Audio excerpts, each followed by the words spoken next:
13 नवंबर को रायपुर दक्षिण में मतदान होगा। मतदान से पहले सियासी गलियारों में तकरार शुरू हो चुकी है। दोनों पार्टियां जीत के दावे कर रही है। कांग्रेस का दावा है कि भले ही कांग्रेस ने विधानसभा और लोकसभा चुनाव में जीत दर्ज न की, लेकिन उपचुनाव में हर बार उसने अपना परचम लहराया है। पिछले उपचुनावों की जीत के आत्मविश्वास के साथ कांग्रेस रायपुर दक्षिण सीट पर भी जीत का दम भर रही है। छत्तीसगढ़ जब से बना है तब से अगर देखें तो उपचुनाव, जितने भी उपचुनाव हुए हैं तो उसमें कांग्रेस पार्टी ज्यादा उपचुनाव में जीत दर्ज कर चुकी है। सरकार भारतीय जनता पार्टी की रही तब भी कांग्रेस उपचुनाव में भी जीती है। हमारी सरकार भी रही तब भी उपचुनाव हम लोग जीते। उपचुनाव फिर हमको सरकार साथ लड़ना है। वो धन बल सत्ता का दुरुपयोग पूरी तरह से करेगी, सत्ता के साथ लड़ना है। तो इस तरह से हम लोग पूरी तरह से मानसिकता बना चुके हैं कि हम मजबूती के साथ लड़ेंगे। वहीं कांग्रेस के बयान पर बीजेपी के नेताओं ने भी पलटवार किया है। कांग्रेस के जीत के दावों पर तंज कसते हुए मुख्यमंत्री विष्णुदेव साय ने कहा कि अगर निर्दलीय भी खड़ा होता तो उसे जीत की उम्मीद रहती। ऐसे में कांग्रेस की उम्मीद जायज है, लेकिन जीतेगी तो भारतीय जनता पार्टी ही। दूसरी ओर कैबिनेट मंत्री और दक्षिण विधानसभा सीट उपचुनाव के प्रभारी श्याम बिहारी जायसवाल ने कहा कि दिन में ख्वाब देखने में कोई बुराई नहीं है। कांग्रेस को भी सपना देखने का अधिकार है। दिन में ख्वाब देखने में कोई बुराई नहीं है।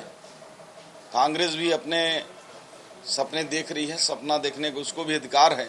ये कहकर अपने मन को तसल्ली कर रही है, अच्छी बात है कि उपचुनाव ज्यादा वो जीतती है। परंतु ये ध्यान होना चाहिए कांग्रेस को कि ये 40 साल से पारंपरिक रूप से भारतीय जनता पार्टी की सीट है। रिकॉर्ड मतों से छत्तीसगढ़ का सबसे ज्यादा वोटों से जीतने वाला विधानसभा है। तो इस नाते कांग्रेस जरूर ऐसा सपना देख सकती है, कहीं उसमें नहीं है, परंतु भारतीय जनता पार्टी रिकॉर्ड वोटों से जीतेगी। बहरहाल बीजेपी कांग्रेस के बीच जीत का दावा चाहे कितना भी हो, लेकिन अंतिम फैसला तो जनता को लेना है। अब देखना होगा कि रायपुर दक्षिण की जनता किसके सपनों को साकार करती है। Bureau report, IND 24।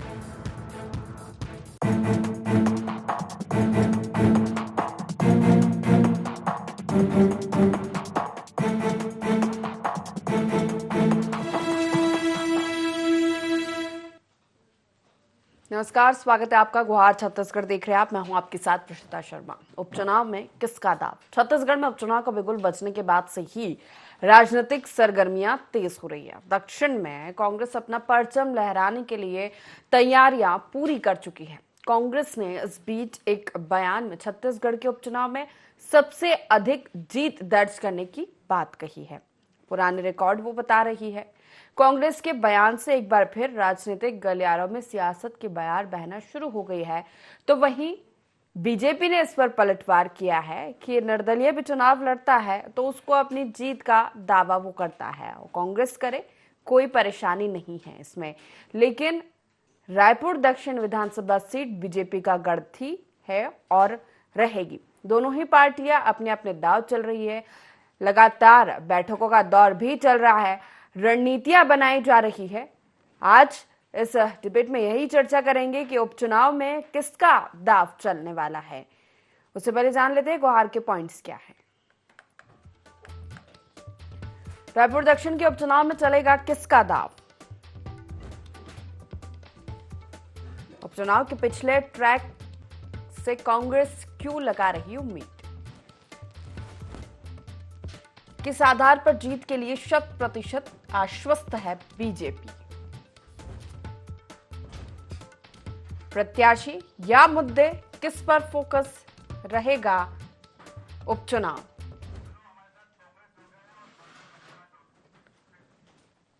इन्हीं मुख्य सवालों के साथ चर्चा की शुरुआत करेंगे। खास पैनल हमारे साथ जुड़ रहा है, परिचय आपका करा देते हैं। हमारे साथ वरिष्ठ पत्रकार लखन चौधरी जी जुड़ गए हैं, स्वागत है आपका। और कांग्रेस से हमारे साथ धनंजय ठाकुर जुड़ गए हैं, आपका भी बहुत स्वागत है। शुरुआत धनंजय जी आप ही से करना चाहूंगी मैं कि लगातार जब से चुनावी बिगुल बजा है, दोनों ही राजनीतिक दल जोर शोर से तैयारियों में जुट गए हैं। खासकर कांग्रेस की बात की जाए तो बृजमोहन अग्रवाल के हटने के बाद से ये माना जा रहा है कि कांग्रेस की उम्मीद जाग गई है कि सीट पर शिकस्त बीजेपी को अब दी जा सकती है, लेकिन बीजेपी ये मानने से इनकार कर रही है।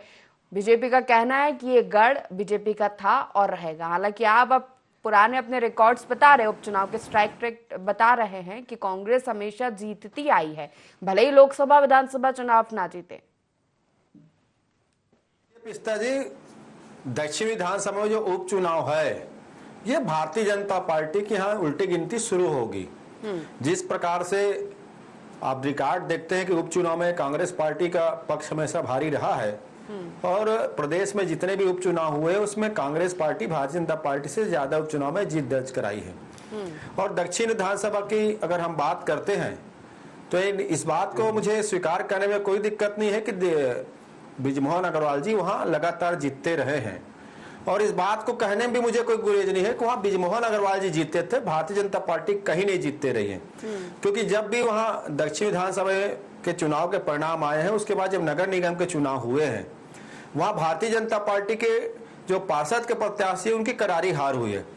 और मैं इस बात को पूरे तौर पर स्वीकार करता हूं कि बृजमोहन अग्रवाल जी खुद तो चुनाव जीतते रहे हैं पर वो कई पार्षद का चुनाव नहीं जीता पाए। वैसे ही अगर भारतीय जनता पार्टी दावा कर रही है कि बृजमोहन अग्रवाल जी के कहने पर सुनील सोनी को वोट मिलेगा या भाजपा जीतेगी, तो जब बृजमोहन अग्रवाल जी के चेहरा पर उनके कहने पर वहां भाजपा के पार्षद नहीं जीत पाए तो जनता क्यों सुनील सोनी को वोट देगी? वो सुनील सोनी जिसका 5 साल का सांसद का जो कार्यकाल रहा है वो निराशाजनक रहा है। पूरे रायपुर लोकसभा की जनता सुनील सोनी को एक निष्क्रिय सांसद के रूप में मानती है, उसमें दक्षिण क्षेत्र के जनता भी शामिल है। अगर चुनाव में जाएंगे सुनील सोनी जी तो उनको बताना पड़ेगा ना कि वो सांसद रहते आपने इन 5 वर्षों में क्या काम किया है, क्या आपकी उपलब्धि रही है सिवाय निष्क्रियता के। तो बहुत सारे उसके फैक्टर्स है। दूसरी 10 महीने में जो सरकार की अलोकप्रियता है, राजधानी में जो चाकूबाजी घटनाएं हो रही है, बलात्कार की घटनाएं हो रही है, मुख्यमंत्री निवास से आधे किलोमीटर में एक सप्ताह में 2 मर्डर हो जाते हैं, मुख्यमंत्री निवास से 1.5 किलोमीटर बस स्टैंड स्थित है, वहां 1.5 महिला के साथ रेप की घटना हो जाती है, आदिवासी युवा को दौड़ा दौड़ा कर राजधानी में जिसकी हत्या कर दी जाती है, महंगी बिजली के दर है, बिजली कटौती है, बेरोजगारी जो बढ़ी हुई है, हर तरफ पूरी अराजकता फैला हुआ है। स्वाभाविक बात है। और दूसरा भाजपा के खिलाफ दक्षिण की जनता में आक्रोश भी है क्योंकि उन्होंने जिन्हें अपने यहाँ मत दिया था, जिन्हें अपने नेता चुना था, तो उसको हटाकर भाजपा ने कहीं कहीं वहां का जनमत का अपमान भी किया, वहां जनता को धोखा दिया है। तो बहुत सारे फैक्टर है, इसलिए हम पूरा दावा कर रहे हैं कि दक्षिण विधानसभा के उपचुनाव हमारी जीत होगी। ठीक है, हमारे साथ बीजेपी से संदीप शर्मा जी भी जुड़ गए हैं। स्वागत है आपका संदीप जी, मेरी आवाज मिल रही है आपको?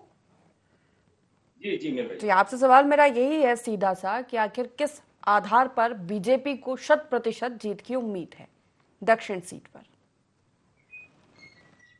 देखिए, भारतीय जनता पार्टी को इसलिए जीत की उम्मीद है 100% क्योंकि यह जो क्षेत्र है वह पिछले 40 साल से भारतीय जनता पार्टी के गढ़ के रूप में स्थापित है।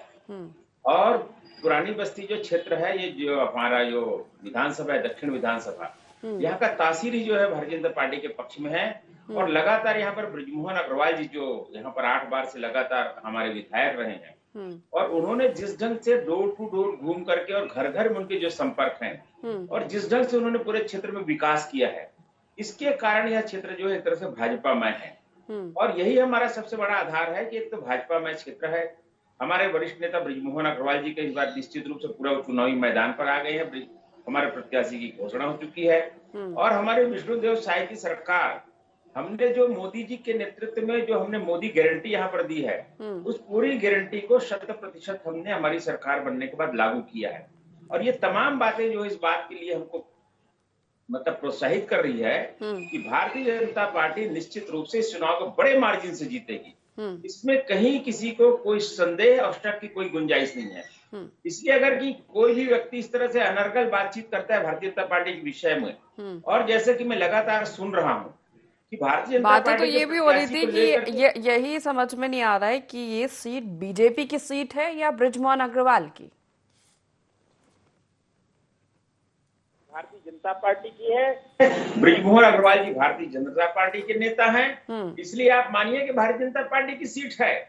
और जितनी लोकप्रियता हमारे बृजमोहन अग्रवाल जी को और भारतीय जनता पार्टी के इस क्षेत्र में है, उसकी कहीं कोई सानी नहीं है, इसलिए ये मत सोचें।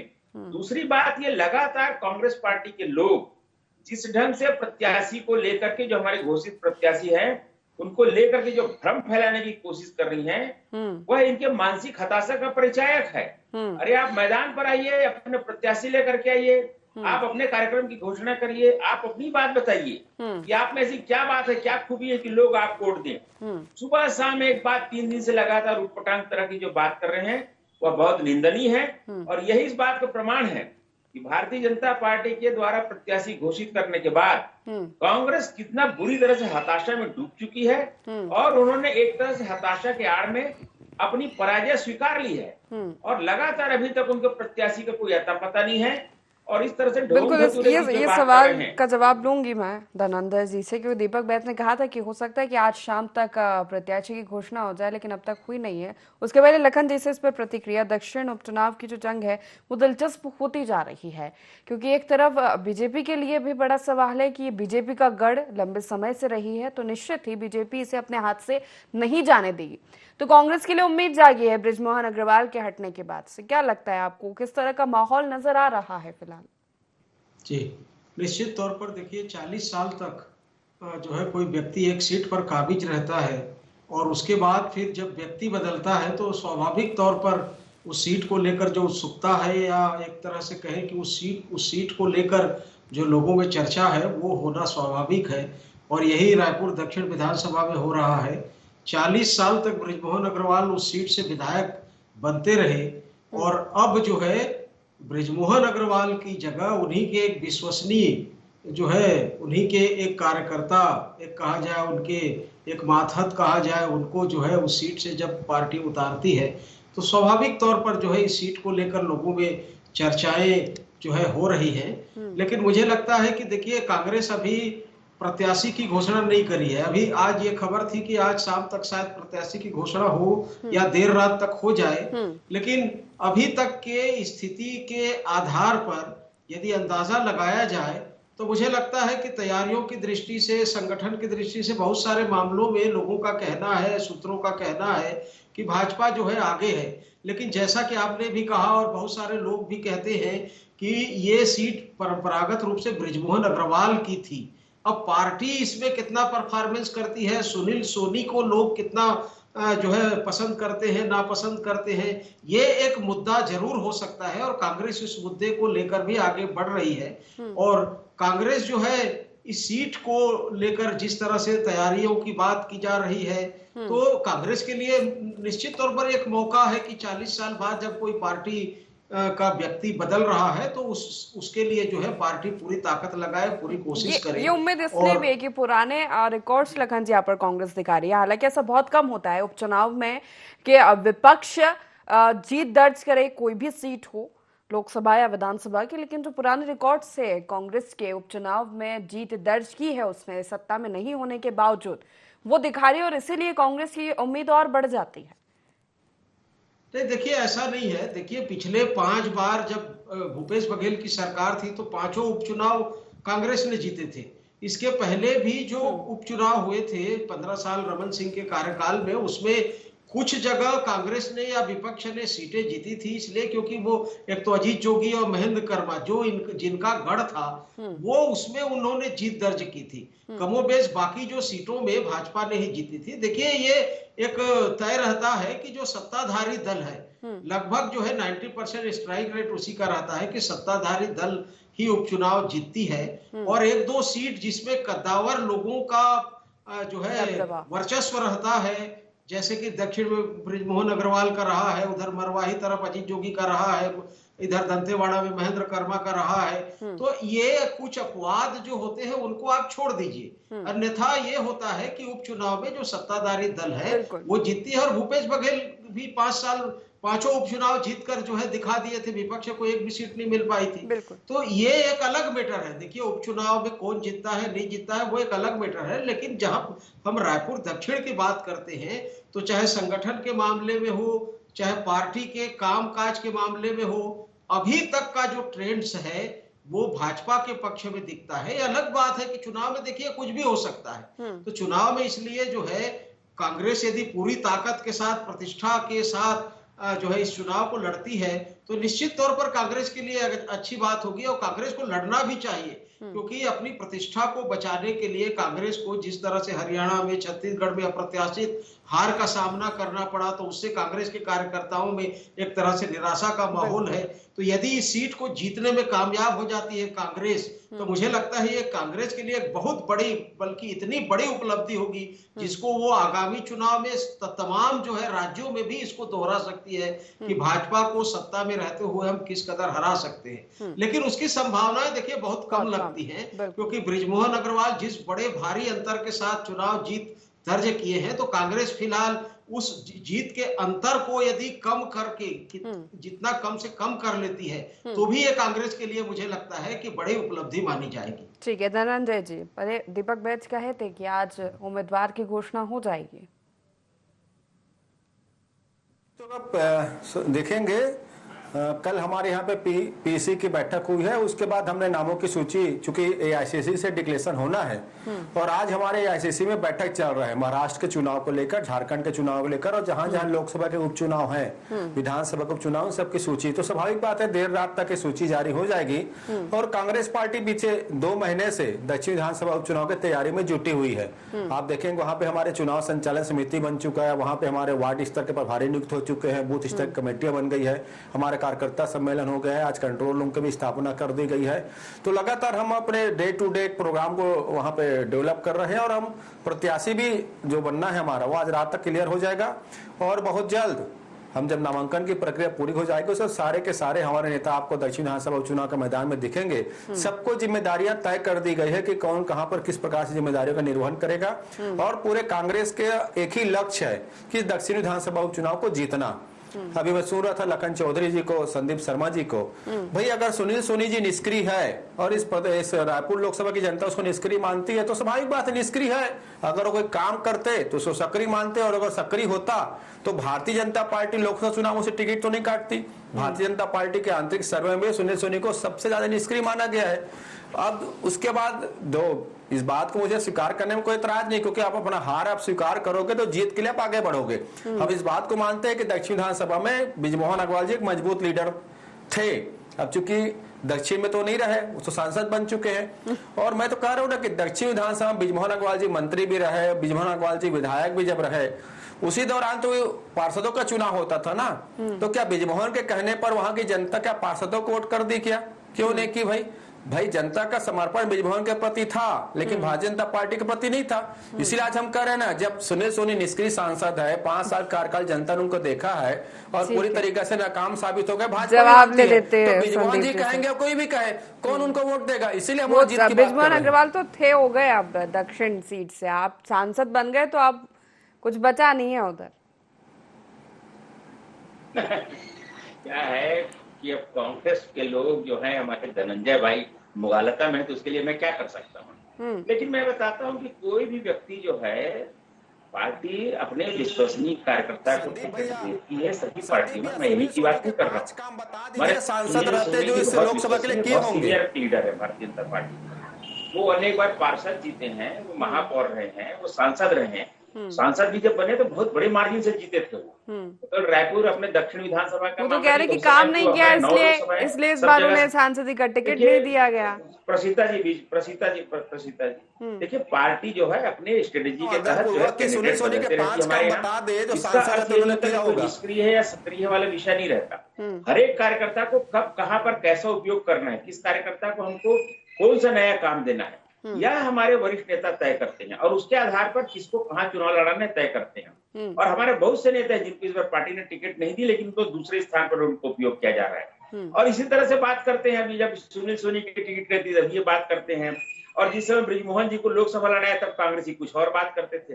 तो ये हमारी पार्टी का मामला है कि हम हमारे किस नेता को, किस कार्यकर्ता को हमारे वरिष्ठ नेता तय करते हैं कब उनका उपयोग कहाँ और कैसा करना है। और हमारी एक पॉलिटिकल और एक जो हमारी चुनावी स्ट्रेटेजी बनाते हैं कि हम अधिकतम सीट कैसे और किस विधा से जीतेंगे, ये हमारी रणनीति है। अब इस रणनीति को लेकर के कांग्रेस पार्टी के लोग अगर इस तरह से बतौलेबाजी करेंगे तो उसके लिए हमारा कोई जवाब नहीं है। हम तो लोकसभा में भी जीत लिए और अभी विधानसभा में भी जीतने वाले हैं। सोनी का तो जीत के बारे में जो भी बात कहनी है जनता जवाब देगी। आने वाले चुनाव में को जवाब अभी दे देंगे, ज्यादा बात करने की जरूरत नहीं है इस तरह से। और सुनील सोनी जी के बारे में बता रहा हूँ, अनेक बार पार्षद रहे, बताया ना, धनंजय जी पार्षद रहे, सुनील सोनी महापौर रहे, सांसद भी रहे, उसके बाद ठीक है वो तो बृजमोहन अग्रवाल जी को जब लोकसभा चुनाव के लिए टिकट दिया गया था तब भी आपने बातें की थी, आप सुनील सोनी को दिया गया तब भी आप बोल रहे हैं। काम बता दीजिए जो सांसद थे उन्होंने किया होगा, जब ये खुद नहीं बता पा रहे तो इसलिए निष्क्रिय करा रहे हैं ना वो। मैं तो आदर पूर्वक पूछ रहा हूँ संदीप शर्मा जी से, वरिष्ठ नेता भारतीय जनता पार्टी के सांसद थे, 5 काम सुनील सोनी को बता दें जो जनता में चिन्हांकित हुआ हो। विषय नहीं है कि हम पार्टी में किसको लड़ाएंगे। और एक बात सभी लोग ध्यान रख लें कि भारतीय जनता पार्टी अपने विश्वसनीय कार्यकर्ता को टिकट देती है। सुनील सोनी हमारे बेहद विश्वसनीय नेता है, पार्टी के बहुत सीनियर नेता है, बृजमोहन अग्रवाल जी की बहुत करीबी, कोई दो राय नहीं है, और पार्टी के भी हमारे करीबी है। एक बहुत सीनियर और बहुत जिम्मेदार नेता है, उनको टिकट पार्टी ने दी है और विजय सुनिश्चित है। इस बात से घबरा कर कांग्रेस पार्टी इस तरह से बातचीत कर रही है, हमारे पास उसका कोई जवाब नहीं है। चुनाव बिल्कुल सामने है, ज्यादा दिवस नहीं है, 13 तारीख को मतदान हो जाएगा और 23 तारीख को हमारी गणना हो जाएगी। रिजल्ट हमारे पक्ष में आएगा, हम अच्छी तरह से जानते हैं, और हम सब जो है बूंदी की लड्डू खाएंगे। जलेबी का मामला खत्म हो गया, हम आपको बता देते हैं पूरी तरह से। यहाँ कोई जलेबी वाली भी नहीं चलेगा, ये ओवर कॉन्फिडेंस नहीं है, ये कॉन्फिडेंस है, ओवर कॉन्फिडेंस नहीं। ये भारतीय जनता पार्टी के कार्यकर्ताओं के दम पर बात कर रहे हैं। हमारे जो मुख्यमंत्री जिस ढंग से उन्होंने काम किया उसके दम पर बात कर रहे हैं। हमारे नरेंद्र मोदी जी का जिस ढंग से नेतृत्व भारतीय जनता पार्टी के चेहरे पर चुनाव लड़ेंगे शर्मा जी, या विश्व साय के चेहरे पर चुनाव लड़ेंगे दक्षिण का, जिस ढंग से आशीर्वाद छत्तीसगढ़ में हमको और हमारी पार्टी को मिला है और मिल रहा है, हम उसके बूते पर बात कर रहे हैं। हमारे पास 4 आधार हैं और चारों आधार में, चारों बिंदुओं पर हम बहुत मजबूत हैं। हम इसके आधार पर बात कर रहे हैं, ताकि कांग्रेस अपनी जाने। बृजमोहन अग्रवाल तो लोकप्रिय है ही, सुनील सोनी भी पार्षद रहे, महापौर रहे, सांसद रहे, वो भी लोकप्रिय रहे। प्रीतिशा जी, मैंने पहले कहा ना कि मुझे इस बात को स्वीकार करने में कोई दिक्कत नहीं है कि बृजमोहन अग्रवाल जी दक्षिण के लोकप्रिय नेता थे। मैं इस बात को स्वीकार कर रहा हूँ, और इस बात को भी स्वीकार करने मुझे कोई गुरेज नहीं है कि सुनील सोनी उतना ही निष्क्रिय नेता है। अगर वो सक्रिय होते तो क्या भारतीय जनता पार्टी उनकी टिकट काटती, क्या सांसद में भरोसा करती क्या?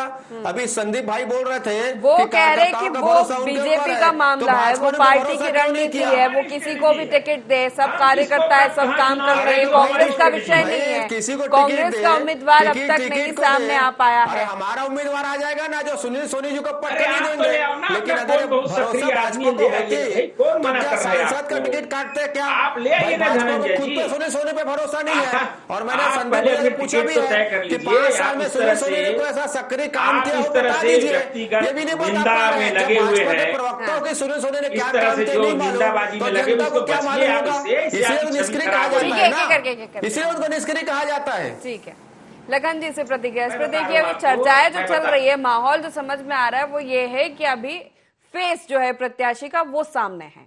आपको क्या लग रहा है, प्रत्याशी के चेहरे पर या किसी मुद्दे पर, किस पर फोकस है ये उपचुनाव? देखिए, ये चुनाव न तो मुद्दे पर होगा और न ही प्रत्याशी के चेहरे पर होगा। ये पार्टी का चुनाव है। मुझे लगता है कि भाजपा और कांग्रेस के बीच की लड़ाई है।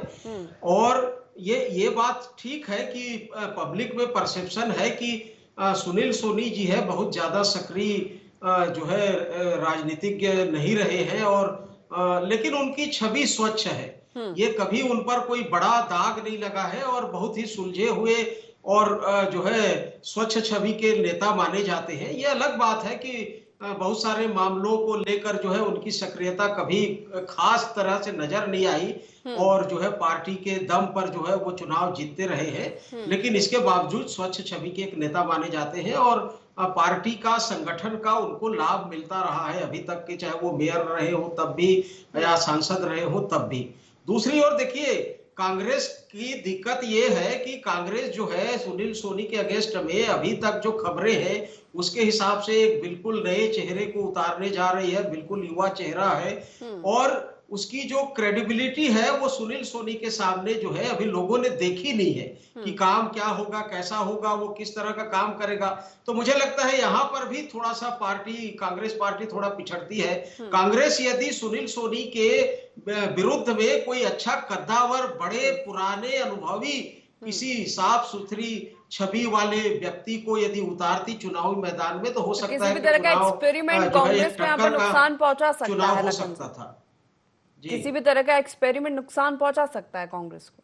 बिल्कुल बिल्कुल, मुझे लगता है, क्योंकि एक तरफ तो पार्टी है भाजपा का संगठन है, सुनील सोनी की स्वच्छ छवि है, और बहुत सारी जो इनके कामकाज का तरीका है, तैयारियां हैं, चुनाव प्रत्याशी की घोषणा हो चुकी है, सब कुछ जो है इनका काम धाम तेजी से चल रहा है। दूसरी तरफ हम देखते हैं कि कांग्रेस में किस तरह से स्थितियां हैं, और अभी तक प्रत्याशी का चुनाव नहीं हुआ है। एक नए निवेले चेहरे को आप उतार देंगे और पार्टी में भी बहुत ज्यादा संगठन में कोई जो है दम नहीं है, तो ऐसे स्थिति में मुझे लगता है कि कांग्रेस के लिए ये बड़ी चुनौती हो सकती है। ठीक है, देखने वाली बात होगी किस पर दाव चलती है और किसका दाव काम करता है। बहुत शुक्रिया आप तीनों मेहमानों का हमारे साथ इस चर्चा में शामिल होने के लिए। तो उपचुनाव में किसका दाव चलेगा ये तो आने वाला वक्त बताएगा, लेकिन दोनों ही राजनीतिक दलों की तैयारियां जो है वो तेज हो चली है। बीजेपी ने तो अपना प्रत्याशी भी मैदान में उतार दिया है, लेकिन अभी कांग्रेस की ओर से प्रत्याशी की घोषणा नहीं हुई है। उसी का इंतजार किया जा रहा है कि कौन सामने होगा या कौन सुनील सोनी को टक्कर देगा दक्षिण विधानसभा सीट पर। फिलहाल गुहार में इतने ही, बने रहिए ND24 के साथ। नमस्कार।